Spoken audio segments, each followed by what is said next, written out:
Geneviève Fichefin. Et donc je m'appelle Benoît Sévigné, je suis prêtre 10, la congrégation de Jésus et Marie.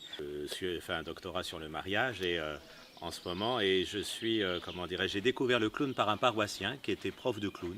À un moment de ma vie où je me disais, mais où je vais là, vraiment, il y avait quelque chose de ténébreux, profondément ténébreux.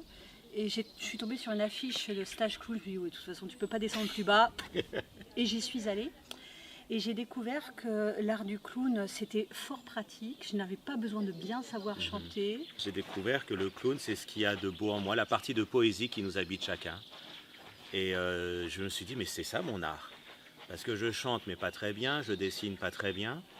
Et je me suis dit, mais le clown, chacun est beau, chacun a cette part de poésie. Et donc c'est finalement si simple. Le clown se sert de toute mon histoire. Il m'accueille dans toute mon entièreté.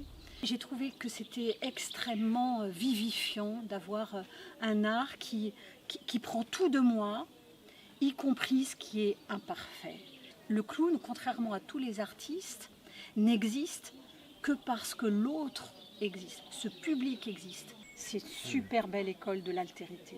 C'est une école de vie spirituelle parce que la vie intérieure, c'est cet art de trouver cette altérité de Dieu en moi et qui se reflète dans le visage de l'autre. L'humour, c'est quand l'humilité rencontre l'amour. Humour, ça fait un seul mot. Et pour moi, l'humour, c'est un critère de vie spirituelle. Parce que l'humour, c'est un espace de liberté que tu offres à l'autre et à toi-même.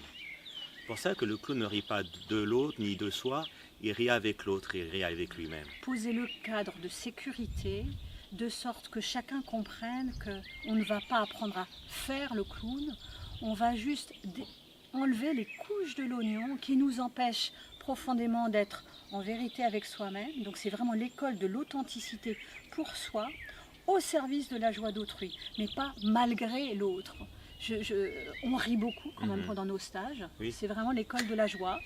On rit beaucoup, mais dans une espèce de bienveillance merveilleuse. Vérité, ça pour le coup, on ne peut pas être dans des faux semblants en clown, sinon on perd son public, on se perd soi-même.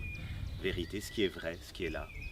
Et puis la vie, parce que c'est cette joie, cette rumeur de vivre qui habite en nous. La part de poésie, on pourrait l'appeler aussi la part de la rumeur de vivre, qui est toujours comme une source discrète parfois, et parfois plus présente, mais elle est là, cette vie.